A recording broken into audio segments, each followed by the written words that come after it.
जी बिस्मिल्लाहिर्रहमानिर्रहीम। स्टूडेंट्स अस्सलाम वालेकुम। मैं हूं Waqar Ahmad Faridi, advocate, high court republic law academy Sahiwal से आपसे मुखातिब हूं। स्टूडेंट्स, जैसा कि आज से हमने सीरीज शुरू की हुई है जो LLB पार्ट 1 के जितने भी सब्जेक्ट्स हैं उनको हम ख़त्म करेंगे इंशाल्लाह 1 बाय 1। और इसके बाद LLB पार्ट 2 के, फिर LLB पार्ट 3, 4th और 5th। इसी तरह जो LLB ऑनर्स का जितना भी सिलेबस है according to outline of the Punjab University उसको हम वाइंड अप करेंगे। इसी तरह वीडियो लेक्चर जो है आपको मिलेंगे और 1 बाय 1 में इंशाल्लाह मैं प्रोवाइड करूंगा आपको, और स्टूडेंट्स के लिए आसानी हो जाएगी एक लेक्चर को तैयार करने में, एक टॉपिक को तैयार करने में, ताकि उसके पास जितना भी डाटा जो है ना, वो जितने भी टॉपिक्स है एक तरतीब के साथ उसके पास अवेलेबल हों। ये होता ऐसा है कि कुछ टॉपिक मिलते हैं, कुछ टॉपिक नेट से नहीं मिलते हैं, लेकिन मैंने ये सोचा कि तमाम स्टूडेंट्स के लिए, जितने भी LLB के स्टूडेंट्स हैं, उनको एक जो आउटलाइन जो है पंजाब यूनिवर्सिटी के मुताबिक उसको पूरे लेक्चर्स रिकॉर्ड करके इस तरह प्रोवाइड किए जाएँ। आज जो हमारा टॉपिक है वो है सोशल स्ट्रेटिफिकेशन। ये जो आज हमने सब्जेक्ट शुरू किया वो किया हुआ है सोशियोलॉजी। सोशियोलॉजी का एक टॉपिक है, इसकी पंजाब यूनिवर्सिटी की आउटलाइन के मुताबिक ये है। जो आज टॉपिक हमने पढ़ने जाना है वो है सोशल स्ट्रेटिफिकेशन। सोशल स्ट्रेटिफिकेशन होती क्या है? इससे पहले ये मैं वाज़ेह करूँ कि सोशल स्ट्रेटिफिकेशन होती क्या है, पहले मैं आपको एक थोड़ा सा हम अपनी सोसाइटी में देखते हैं कि हम सोसाइटी में किस तरह से रह रहे हैं। सोसाइटी में हम हमारे इर्द गिर्द, हमारे मोहल्ले में, हमारे शहर में, हमारे गांव में, कस्बे में लोग अमीर भी होते हैं, गरीब भी होते हैं।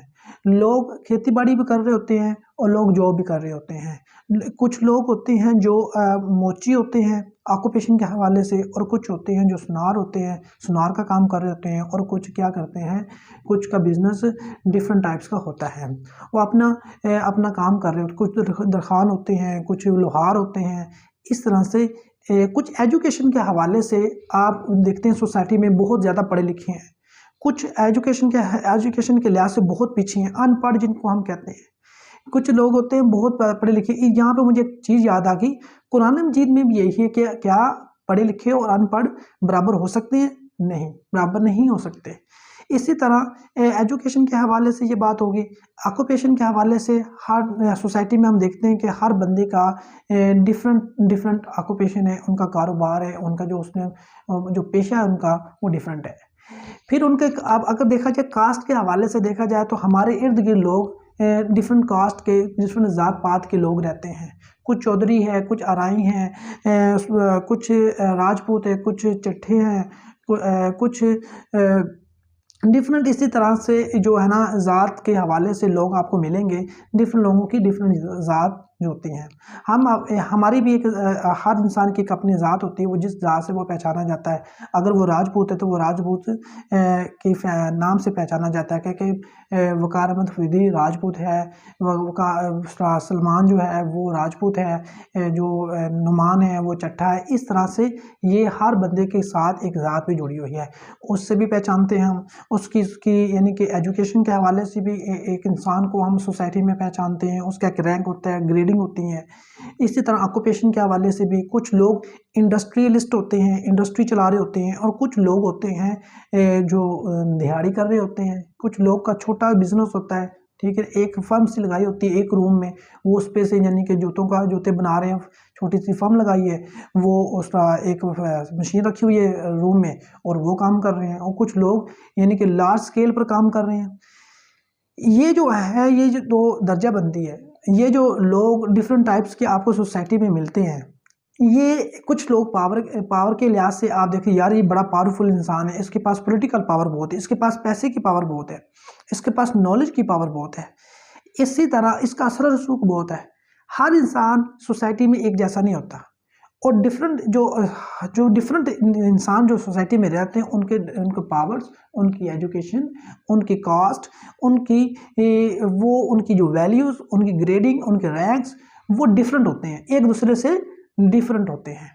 यही जो है, ये सारी चीज़ें, इसकी प्रिंसिपल्स क्या है, इसकी डेफिनेशन क्या है, डायमेंशंस क्या है, पाकिस्तान में वो कौन से एलिमेंट्स है जो ये जो है डिफरेंशिएशन जो हमने अभी पढ़ी है, अभी मैंने आपको एग्जांपल्स दी हैं, इसकी क्या है, ठीक है, और इसके फंक्शंस क्या है, ये क्या ज़रूरी है, ये सारी की इस चीज़ का नाम जो है, ये जो मैंने एग्जांपल्स दी हैं आपको, इसको कहते हैं सोशल स्ट्रेटिफिकेशन। सोशल स्ट्रेटिफिकेशन होती है कि एक सोसाइटी में डिफरेंट जो लोग रहते हैं उनकी डिफरेंट दर्जाबंदी जो होती है, ठीक है ना, उनकी डिफरेंट जो लोग हैं उनकी लेयर्स, उनके रैंक्स, ठीक है ना, ये चीज़ यानी कि एक सोसाइटी में जो लोग हैं, लोग जो रहते हैं वो उनकी लेयर्स क्या है, उनकी दर्जाबंदी क्या है, वो उनके रैंक्स क्या है, ठीक है ना जी। अब हम इसको वन बाय वन मैं आपको करवाऊंगा कि आउटलाइन क्या है, इंट्रोडक्शन क्या है, मीनिंग। आउटलाइन में हम इंट्रोडक्शन, मीनिंग, डेफिनेशंस करेंगे और करेक्टरिस्टिक्स करेंगे, प्रिंसिपल्स करेंगे, elements of social stratification in Pakistan. Topic जो आज हमारा है ना, जो वो है सोशल स्ट्रेटिफिकेशन। इसी तरह इसकी आगे हम करेंगे, डायमेंशंस करेंगे, फंक्शंस करेंगे और एंड पे कंक्लूजन पे पहुंच जाएंगे।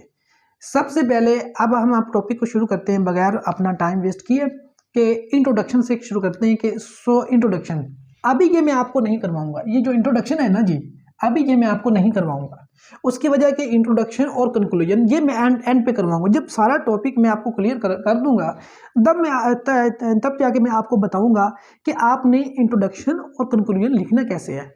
अब जब सारा बॉडी जो आप देख लेते हैं, याद कर लेते हैं, समझ लेते हैं, फिर उन्हीं अल्फाज को, उन्हीं चीज़ों को उठा के आपने इंट्रोडक्शन में लिखना होता है और उन्हीं चीज़ों को उठाकर अपने कंक्लूजन में लिखना होता है। अब आइए हम करते हैं मीनिंग से करते हैं। सोशल स्ट्रेटिफिकेशन क्या मतलब है? सोशल का मतलब है समथिंग रिलेटेड टू सोसाइटी, जो आपकी सोसाइटी के रिलेट से करता हो। सोशल का मतलब ये मुशारती, सोशल हम कहते हैं ये बंदा बड़ा सोशल है, ये सोशल इसका सोशल पहलू क्या है, इसका मुशारती पहलू क्या है, एक सोसाइटी के लिहाज से क्या है, ऐसी चीज़ जो सोसाइटी के साथ रिलेट करती हो, सोसाइटी के साथ ताल्लुक रखती हो। सोशल स्ट्रेटिफिकेशन, आगे आप इसका पढ़ते हैं स्ट्रेटिफिकेशन स्टाटा से निकला। स्टाटा का मतलब है हायरार्की, रैंक्स, लेयर्स।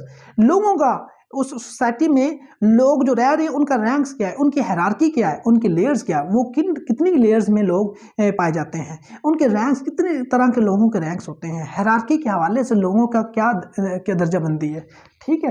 अगर हमने दोनों को पढ़ लिया, सोशल एंड स्ट्रेटिफिकेशन, अगर हम इसको आसान लफ्ज़ों में, अपने लफ्ज़ों में डिफाइन करने की कोशिश करें तो ये मतलब बनता है, it means the hierarchy of the people, लोगों की हायरार्की, उनकी दर्जाबंदी, उनके रैंक्स लिविंग इन सोसाइटी, जो कि सोसाइटी में रह रहे होते हैं।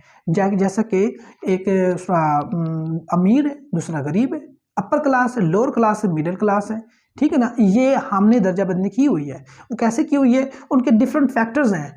वो जिसके पास बहुत ज़्यादा पैसा उसको अमीर कहेंगे, जिसके पास पैसा नहीं है उसको गरीब कहेंगे, और जिसके पास यानी कि पैसा इतना ही है जितना उसका खर्च है, इनकम आ रही है उसके पास लेकिन उतना ही उसका खर्च है, उसको और थोड़ी सी वो सेविंग कर लेते हैं, उसको हम मिडिल क्लास कहते हैं, ठीक है। ये अब आपको क्लियर होना चाहिए। इसका मीनिंग क्या है? Meaning social means something related to society, and stratification मतलब क्या? स्ट्राटा का से यानी कि मतलब क्या है? हायरार्की, रैंक्स और लेयर्स, ठीक है। इसका मतलब क्या हुआ? It means the hierarchy of the people living in the society. Hierarchy of the people living in the society, इसका मतलब है रैंक्स, लोगों के क्या रैंक्स, जो पीपल लोग रह रहे हैं सोसाइटी में, उनका रैंक क्या है, ठीक है। डेफिनेशन करते हैं अब हम। इसके बाद डेफिनेशन आ जाता है the system of social standing. Social standing मतलब एक सोसाइटी में एक जो बंदा रह रहा है उसकी स्टैंडिंग क्या है, उसका क्या मुकाम है, आसान लफ्जों में उसका मुकाम क्या है, उसका क्या मुकाम है, वो किस मुकाम से जाना चाहता है, किस मुकाम से पहचाना जाता है। क्या वो डॉक्टर है या क्या वो कंपाउंडर है, क्या वो अमीर है या गरीब है, क्या वो सुनार है या एक मोची है, क्या वो धोबी है, क्या वो उसका एक इंडस्ट्रियलिस्ट है। इस तरह से आप मेरी बात को समझ रहे होंगे। इस तरह से इन चीज़ों को देखना, ये जो लोग डिफरेंट टाइप्स के उनके मुकाम है, उनकी स्टैंडिंग एक सोसाइटी में, इसको सोशल स्ट्रेटिफिकेशन कहते हैं। इसी को सोशल स्ट्रेटिफिकेशन कहते हैं। इसको स्टडी करना सोशल स्ट्रेटिफिकेशन कहलाता है। हम पढ़ते हैं definition. The system of the social standing. Social standing एक सोसाइटी में उसकी स्टैंडिंग क्या है? Social standing. Social stratification refers to a society categorization categorization of its people, उसके लोगों की जो सोसाइटी में रह रहे होते हैं उनकी कैटेगरी क्या है। कैटेगराइजेशन, उनको डिफरेंट कैटेगरीज में डिवाइड किया होता है इनटू रैंकिंग, उनके रैंक। जैसे कि मैंने एग्जांपल्स दी, वो डॉक्टर्स हैं, वो अमीर हैं, वो गरीब हैं, अपर क्लास है, मिडिल क्लास है, लोअर क्लास है। ये बेस्ड ऑन किन फैक्टर्स पे? वेल्थ पे। लाइक वेल्थ, अगर उनके पास दौलत है, उनके पास ज़मीन है, बहुत ज़्यादा ज़मीनें हैं, तो उनके पास वेल्थ ही वेल्थ है। उनके पास बहुत ज़्यादा प्रॉपर्टी है, वो वेल्थ में आती है। इनकम, उनकी सैलरी कितनी है, इनकम कितनी है, इनकम पैसा कितना उनके पास है, ठीक है। इस पे भी उनकी आप कैटेगराइज करते हैं लोगों को। एजुकेशन पे, वो डॉक्टर है या उसने मिडिल क्लास पढ़ा है, या वो क्या प्राइमरी उसने एजुकेशन ली हुई है, यूनिवर्सिटी में भी गया है, PhD की है, या पोस्ट डॉक्टरेट उसने किया है। इसी तरह फैमिली बैकग्राउंड, फैमिली बैकग्राउंड क्या है? वो फैमिली बैकग्राउंड से उसका क्या, वो किस जात से वो तलक रखता है। वो माशाल्लाह से सैयद है, वो चिश्ती है, वो चट्ठा है, वो राजपूत है, वो अराई है, वो इसी तरह वो न्याजी है, वो शरीफ है, किस फैमिली से वो तलक रखता है, ठीक है। वो और इसके फैमिली बैकग्राउंड से ये मुराद ये भी है कि वो अमीर फैमिली से तलक रखता है या गरीब फैमिली से तलक रखता है, ठीक है ना। इसमें फिर आ जाता है ascribed status and achieve status. Ascribe status होगा अगर वो फैमिली बैकग्राउंड वैसे ही उसने ले लिया, रिसीव हासिल कर लिया, वो अस्क्राइब स्टेटस उसका होगा। अगर उसने अपना फैमिली जो उसका अस्क्राइब स्टेटस उसको मेहनत करके चेंज कर दिया, आने वाले वक्त में उसको अचीव स्टेटस कह देंगे। और पावर्स के हवाले से भी हम उसकी कैटेगराइज करते हैं लोगों को जो सोसाइटी में रहते हैं कि उसके पास कितनी पावर्स है, पोलिटिकली कितनी पावर्स है। जैसे हम नवाज शरीफ है, इमरान खान है, इसी तरह जो रिलीजियस ग्रुप से, इंटरेस्ट प्रेशर ग्रुप से, उनके पास कितनी पावर्स है, लोगों के पास कितनी पावर्स है, ठीक है ना। किस बंदे के पास कितनी पावर्स है। हम कहते हैं कि यार उस बंदे के पास बड़ी पावर्स है, वो हर काम अपने चुटकियों में करवा लेता है, ठीक है। ये है आपकी सोशल स्ट्रेटिफिकेशन, ठीक है। इसके बाद अगर जो दूसरी बात हम करते हैं, तीसरा जो करेक्टरिस्टिक्स क्या है, सोशल स्ट्रेटिफिकेशन की करेक्टरिस्टिक्स क्या है। पहली बात तो ये है कि ये जो मैंने आपको चीज़ें गिनवाई हैं कि अमीर गरीब, upper class, lower class, middle class, ये यूनिवर्सल है, यानी कि पूरी आपकी यानी कि दुनिया में ये चीज़ें पाई जाती हैं, ठीक है। ऑल ओवर द वर्ल्ड ये चीज़ आपको मिलेंगी देखने की। आपको ये सिर्फ पाकिस्तान में नहीं, इंडिया में नहीं, बल्कि हर मुल्क में ये आपको जो रैंक्स ऑफ द पीपल है, लोगों को डिफरेंट कैटेगराइज में डिवाइड किया गया है। डिवाइड होते हैं लोग, डिफरेंट कैटेगरीज होती हैं, ये आपको हर सोसाइटी में मिलेगा, इसलिए इसको कहते हैं यूनिवर्सल। पहली इसकी खसूसियत, इसकी करेक्टरिस्टिक्स क्या है, ये यूनिवर्सल होती है। सोशल स्ट्रेटिफिकेशन क्या है, यूनिवर्सल होती है। ऑल ओवर द वर्ल्ड, तमाम दुनिया के हर मुल्क में, ऑल ओवर द वर्ल्ड मतलब आप दुनिया के हर मुल्क में ये पाई जाती है। In every society it exist, her society में, हर एक जो कंट्री होता है उसकी एक अपनी सोसाइटी होती है, उसकी एक अपनी मुशर्रती तरीक़ाकार होता है, वहाँ पे ये आपको नज़र आएगी, ठीक है ना। आपको अमेरिका में भी अमीर गरीब का कंसेप्ट नज़र आएगा, ठीक है। दूसरा जी एंशंट, ये जब से एंशंट होता है कदीम, जब से ये सोसाइटी बनी है तब से ही ये आपको नज़र आएगी। पहले मास्टर और स्लेव का कंसेप्ट था, ठीक है ना। जिसकी लाठी उसकी भैंस थी, पावर थी वो, यानी कि वो आप काम लेता था पावर से। मास्टर जो होता था, जिसके पास पैसा होता था, जिसके पास ज़मीनें होती थी, स्टेट होती थी, वो क्या करते थे, वो वहाँ पे गुलाम रखते थे और अपना काम करवाते थे। ये और मास्टर और गुलाम का कंसेप्ट था। तीसरी, पहली बात की यूनिवर्सल, दूसरा ये है सोशल स्ट्रेटिफिकेशन जो है, ये categorization of the peoples in society, ये एंशंट कदीम ज़माने से है। जितनी सोसाइटी पुरानी है उतनी ही ये सोशल स्ट्रेटिफिकेशन, ये कंसेप्ट पुराना है। आगे तीसरा क्या है, डाइवर्स फॉर्म, ये डाइवर्स फॉर्म में होता है। ये आपको कास्ट में भी मिलेगा, ज़ात पात में भी मिलेगा, आपको मास्टर और स्लेव में भी मिलेगा, कास्ट, क्लास, स्टेट, यानी कि आपकी यानी कि क्लास जो है अपर क्लास है, लोअर क्लास है, मिडिल क्लास है। आपकी कास्ट ज़ात पात के हवाले से, आपकी स्टेट, आपको पास यानी कि प्रॉपर्टी कितनी है, आपके पास जायदाद कितनी है, इस हवाले से भी आपको मिलेगा। चौथी इसकी करेक्टरिस्टिक्स ये है कि सोशली नेचर, ये जो सोशली नेचर से क्या मुराद है कि जो स्ट्रेटिफिकेशन है, सोशल स्ट्रेटिफिकेशन है, ये सोसाइटी में क्या है, सोसाइटी में एग्जिस्ट करती है, सोसाइटी में पाई जाती है, इसका लिंक सोसाइटी के साथ है।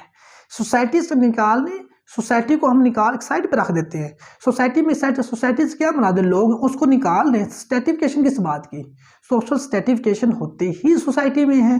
तो मैंने लिखा मुशर्रती अमल होता है, सोशल इन नेचर, ये एक मुआशरे में पाया जाता है, इसमें अमल वकूफ़ पज़ीर मुआशरे में होता है, सोसाइटी में होता है, आपकी मुशर्रती अमल होता है ये, इट हैपन इन सोसाइटी, ये सोसाइटी में आपका होता है। सोसाइटी को निकाल दें, लोगों को निकाल दें, किसकी दर्जाबंदी करेंगे, किसको फिर सोशल स्ट्रेटिफिकेशन कहेंगे, इसकी ये एक खूसियत हो गई, इसकी कैरेक्टरिस्टिक्स।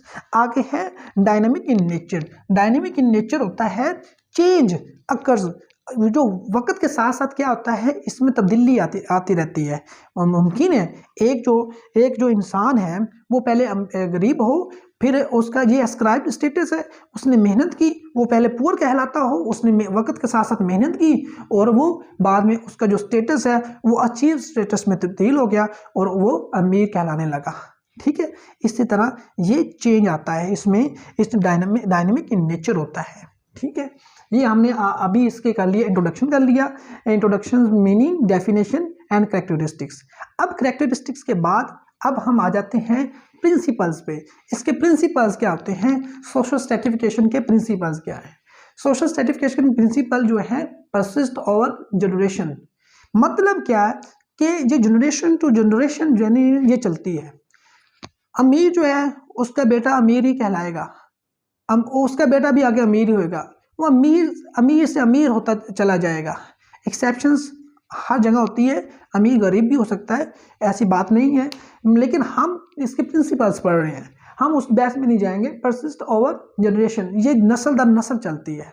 ठीक है, आप एक जो धोबी का बेटा है वो अक्सर आपने देखा होगा सोसाइटी में, उसके पास वसाइल इतने नहीं होते, उसके पास अपॉर्चुनिटीज़ इतनी नहीं होती, वो धोबी का बेटा धोबी का ही काम कर रहा होता है। एक जो डॉक्टर है उसके बेटे की कोशिश होती है कि मैं अपने बेटे को डॉक्टर बनाऊं।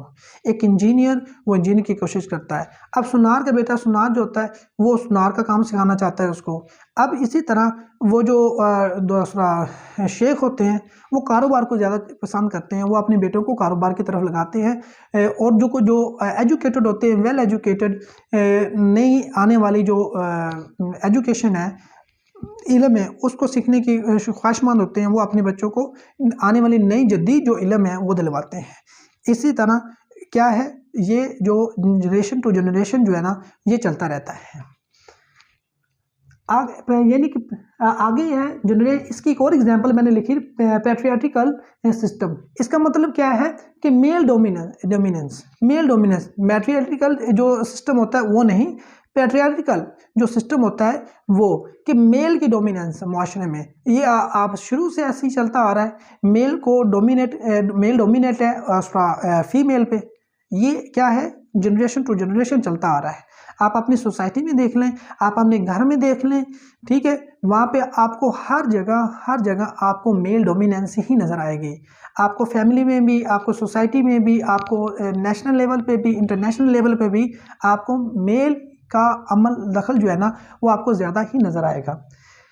दूसरा जो प्रिंसिपल है ये यूनिवर्सल है बट वेरिएबल है, चेंज होता है, यूनिवर्सल है लेकिन चेंज होता है। Exist all over the world but vary country to country, ये आपके कंट्री टू कंट्री वेरी करता है।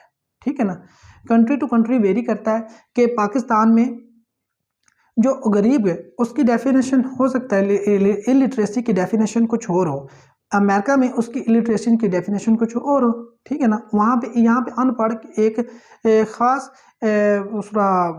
उसको कहा जाए कि अगर इसने इतनी प्राइमरी तालीम हासिल ना की, नाम यहाँ पे जो है लिटरेसी की डेफिनेशन क्या है, जो अपना नाम लिखना जानता हो, पढ़ना जानता हो, वो लिटरेट है। अब वहाँ पे हो सकता है ये जो आपकी जो अमेरिका है, आपकी जितनी भी डेवलप कंट्रीज़ हैं वहाँ पे ये ना हो। लिहाजा जो है ये जो आपकी सोशल स्ट्रेटिफिकेशन है, लोगों की दर्जाबंदी है, रैंकिंग है एक सोसाइटी में, ये कंट्री टू कंट्री वेरी करता है। ये इंडिया में क्या है, छूत का निज़ाम है, छूत का वहाँ पे क्या है, लोग वहाँ पे है ब्राह्मण और छूत, वहाँ पे ज़ात बहुत यानी कि उसको यानी कि उस पर यानी कि स्ट्रिक्टली अमल किया जाता है। वो ब्राह्मण को यानी कि शूद्र समझते हैं, वो उनको अच्छा नहीं समझते। जैसे हमारे इधर हमारे तो बहुत कम है, इधर हमारे जो मुसल्ली होते हैं हम उनको यानी कि हमारे सोसाइटी में कोई लोग उनको क्या समझते हैं, यानी कि वो अच्छा नहीं समझते, उनको जानते कि यानी कि खाना बैठना उठना पीना वो ठीक नहीं है। इसी तरह ये हर सोसाइटी जो सोसाइटी वेरी करता है, कंट्री टू कंट्री वेरी करता है। तीसरा जो प्रिंसिपल इसका है, ट्रेड ऑफ द सोसाइटी। अब ये क्या है, सोशल सर्टिफिकेशन क्या है, ये एक खासियत है किसकी, सोसाइटी की। जैसे कस्टम जो है वो एक सोसाइटी की एक ट्रेड है, ट्रेड की कहते हैं, खासियत को कहते हैं। कल्चर जो है वो ट्रेड है, ये मुआशरे की खासियत है, ये मुआशरे की खासियत है कि ये जो एक मुआशरे में ये एग्जिस्ट करती है। मुआशरे को निकाल दे, जैसे मैंने पहले एग्जांपल दी, लोगों को निकाल दे तो सोशल सर्टिफिकेशन किस बात की, सर्टिफिकेशन एक अलग चीज़ है। सोशल सर्टिफिकेशन का जो वर्ड आ गया तो फिर हम उसको देखेंगे कि ranking of the people living in the society, कि उनके लोगों की जो सोसाइटी में रह रहे हैं उनकी रैंक क्या है, ठीक है। इसी तरह आपका चौथा जो प्रिंसिपल्स है वो है, it involves not only in inequalities, ना सिर्फ ये इन इनइक्वालिटीज में बेस करता है में इन्वॉल्व होता है, कोई इनइक्वालिटीज को इन्वॉल्व करता है, बल्कि ये believes, but believes as well as, ये जो आपकी बिलीव्स होते हैं उसके बेस पे भी आपकी ये जो होती है सर्टिफिकेशन हो रही होती है, ठीक है ना। आप कोई सुन्नी है, कोई वहाबी है, कोई देवबंदी है, कोई शिया है, इसी तरह आपकी जो बिलीव्स होती है, आपकी अकायद होती हैं, ये भी वजह बनते हैं, ये भी वजह बनते हैं आपकी, यानी कि रैंकिंग की, ग्रेडिंग की, आपकी जो मुआशरे में एक स्टैंडिंग है इसकी, ठीक है। प्रिंसिपल इसके क्या है, मैंने चारों प्रिंसिपल इसके करवा दिए, persist over generation, universal but variable, trait of society, and it involves not only in inequalities but believes as well, बल्कि मतलब कि इनइक्वालिटीज क्या होता है, इनइक्वालिटीज होता है ये जो एक डॉक्टर है एक मोची है, एक अपर क्लास में है एक मिडिल क्लास लोअर क्लास में, ये इनइक्वालिटीज है, बराबर नहीं है, कोई बराबर नहीं है ये जी है, ठीक है। आगे है elements of the social certification इन पाकिस्तान। अगर क्वेश्चन ये आता है कि सोशल सर्टिफिकेशन के पाकिस्तान में एलिमेंट्स क्या क्या हैं, तो आपने इसको इंतहाई समझदारी का मुजाहरा करते हुए आपने सबसे पहले कहना है कि मैक्स वेबर ने कहा है कि 3 एलिमेंट्स हैं जो सोशल सर्टिफिकेशन के आमतौर पे हम देखते हैं। पहला एलिमेंट्स कौन सा है, इकोनॉमिक रिसोर्सेज, दूसरा है प्रेस्टीज और तीसरा है पॉलिटिकल पावर, ठीक है ना। ये तीनों बेसिस में हम देखते हैं अब पाकिस्तान में इन रूरल क्लास में और अर्बन क्लास में कि इकोनॉमिक रिसोर्सेज के हवाले से अपर क्लास कौन सी है और लोअर मिडिल क्लास कौन सी है, और अर्बन सिटीज़ में, अर्बन एरियाज़ में उसको यानी कि जो रैंकिंग होती है, ग्रेडिंग होती है इंसानों की, वो कैसे करते हैं, वो जो उनके उनको डिफरेंट तबकात में बांटा गया है, हम देखते हैं वो कैसे है, ठीक है। इकोनॉमिक रिसोर्सेज के हवाले से देखा जाए कि इकोनॉमिक रिसोर्सेज अगर किसी के पास ज़्यादा है या कम है तो उनको फिर किस तरह से ग्रेड करते हैं। देखें, इन रूरल एरियाज़ में, देहातों में, गांव में अपर क्लास अगर जिसके पास 12 एकड़ से ज़्यादा जो है, एक स्टडी के मुताबिक अगर 12 एकड़ से ज़्यादा वो अपर क्लास में फॉल करता है रूरल एरियाज में, ठीक है। और मिडिल क्लास अगर वो टेनेंट है, मुजारा है, वो मिडिल क्लास में आता है, जो ज़मीन को लेता है, ठेके पे लेता है और उसको बीज बोता है, उसकी कमाई वो खाता है और ठेका अदा करता है, ठीक हो गया, किराए पे ले लेता है। और दूसरा क्या है, लोअर क्लास। लोअर क्लास में क्या होता है, आपका सर्विंग क्लास जो होती है, वो जो आपके सर्विंग क्लास में आते हैं, आपके दिहाड़ीदार तबका जो आता है, ठीक है ना, वो लोअर क्लास, कारपेंटर जो आ जाते हैं, और ब्लैक स्मिथ जो होता है, लोहार वगैरह और बार्बर वगैरह, ये आपके क्या आ जाते हैं, आपके इन रूरल एरियाज़ में ये आपके फॉल करते हैं। ये आपके मिडिल क्लास में, ये लोअर मिडिल जो क्लास है इसमें फॉल करेंगे, आपकी मिडिल क्लास में आपकी टेनेंट फॉल करेगा, और अपर क्लास में रूरल एरियाज़ में आपकी जिसके पास 12 एकड़ से ज़्यादा ज़मीन है वो उसको कैटेगराइज किया गया है अपर क्लास में। अब इकोनॉमिक रिसोर्सेज के हवाले से अगर हम देखते हैं कि पाकिस्तान में इन अर्बन एरियाज़ में कैसे अपर क्लास में कौन लोग आते हैं, इंडस्ट्रियलिस्ट। अर्बन शहरों में, शहर में उसकी बंदे की इंडस्ट्री है तो उसको इंडस्ट्रियलिस्ट कहेंगे, तो वो अपर क्लास में फॉल करे, उसके पास पैसा है, उसके पास ये रिसोर्सेज हैं, ठीक है। होल सेल का जो बिजनेस करते हैं वो भी अपर क्लास में आते हैं, एडवोकेट्स, डॉक्टर्स, वो भी अपर क्लास में आते हैं।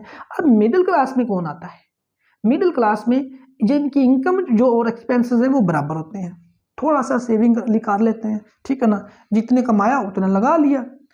इसी तरह जब लोअर क्लास जो है, लोअर क्लास जॉबलेस लोग जो होते हैं, अनस्किल्ड जो पर्सन होते हैं, लेबर होती है, वो आपके लोअर क्लास में आते हैं। शहरों में जिसके पास रोजगार ही नहीं है वो लोअर क्लास में आपके फॉल करेंगे। इसी तरह प्रेस्टीज के हवाले, ये हमने इकोनॉमिक रिसोर्सेज के हवाले से देखा कि पाकिस्तान में इकोनॉमिक रिसोर्सेज के हवाले से लोगों की रैंकिंग किस तरह से होती है, स्टैंडिंग किस तरह से है अपर क्लास, मिडिल क्लास और लोअर मिडिल क्लास में। तो इसी तरह हम देखते हैं प्रेस्टीज के हवाले से, प्रेस्टीज के हवाले से क्या है, डिपेंड्स अपॉन फॉलोइंग फैक्टर्स। कौन से फैक्टर्स, अगर किसी की प्रेस्टीज, इसकी वक़्त, उसकी सह जो है, उसकी अहमियत जो है, वो किस तरह इंसान अपनी बनाता है, अपनी वैल्यू किस तरह से बनाता है, उसके भी एक उसके भी उस इन बेसिस पर भी एक उसकी रैंकिंग होती है, उसकी एक स्टैंडिंग होती है मुआशरे में।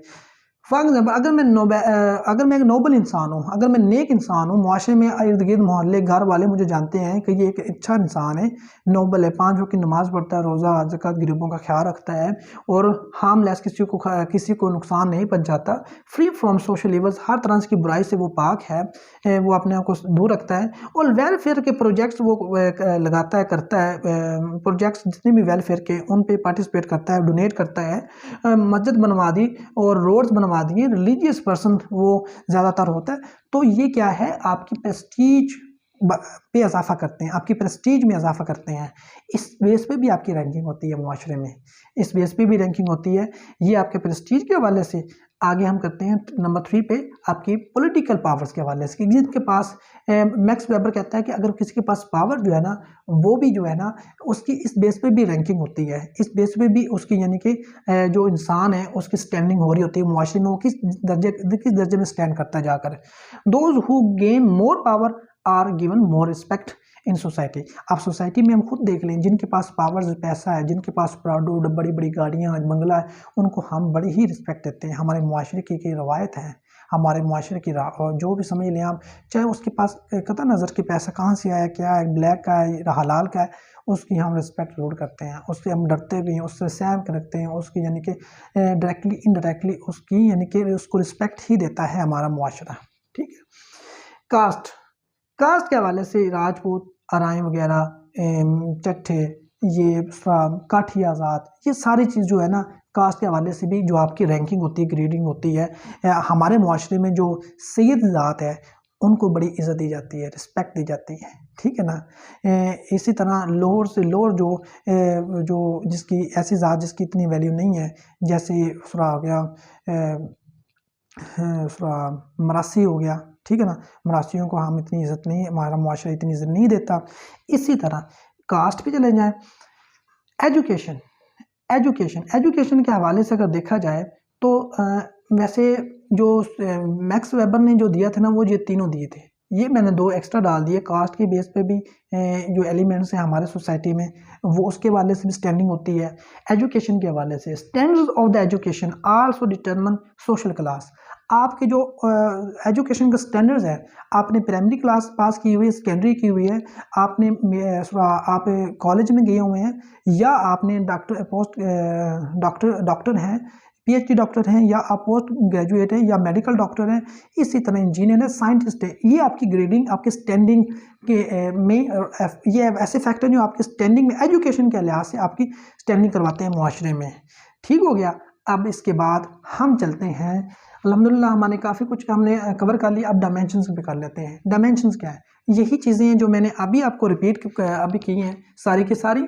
मतलब कि एजुकेशन के हवाले से भी आपकी मुआशरे में लोगों की स्टैंडिंग होती है। ऑक्यूपेशन के हवाले से जितनी मैंने एग्जांपल दी, ऑक्यूपेशन की भी दी, एजुकेशन की दी और इनकम की भी दी, ठीक है ना। ये इसकी मेन 3 डायमेंशन है। इस हवाले से हम सोसाइटी में हर बंदे को देखते हैं। उसकी एजुकेशन क्या है, मिडिल है, प्राइमरी, इंटर है, यूनिवर्सिटी है में गया है, PhD उसने की है या नहीं की हुई है, ठीक है ना। It also determine social class. ये सारी चीज़ें हैं जो है आपकी एजुकेशन, आप सोशल क्लास, वो किस क्लास में फॉल करेगा, सोसाइटी में किस क्लास में फॉल करेगा, ये आपकी एजुकेशन भी डिटरमिन करवाती है। ठीक है। ऑक्यूपेशन के हवाले से इंडस्ट्रियलिस्ट, ऑक्यूपेशन वो इंडस्ट्रियलिस्ट है, अमीर गरीब इंसान, उसकी अपनी इंडस्ट्री है, क्या है। और स्किल लेबर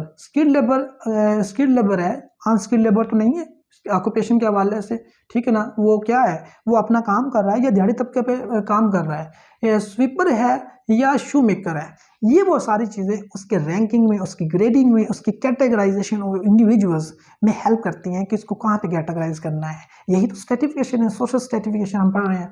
आगे हम इनकम पढ़ते हैं, इन डॉलर्स में आपकी इनकम है, रुपीज़ में इनकम है, आपकी इनकम और एक्सपेंडिचर बराबर हैं, ठीक है ना, या आप ज़्यादा कमा रहे हैं, कम खर्च कर रहे हैं, सेविंग आपकी ज़्यादा है या इनकम एक्सपेंडिचर कम है, ये वो तमाम फैक्टर्स, सेविंग आपकी ज़्यादा होगी कि एक्सपेंडिचर कम होगी, आप दिन ब दिन अमीर होते जाएंगे, आपके पास जो फैसिलिटीज़ हैं, आपके पास जो कह लें आप आरामदेह चीज़ें जो हैं वो सारी की सारी आपकी ज़िंदगी का हिस्सा बनती जाएंगी। आहिस्ता आहिस्ता आप वो गरीबी मिडिल क्लास लेकर अपर क्लास में चले जाएंगे, ठीक है।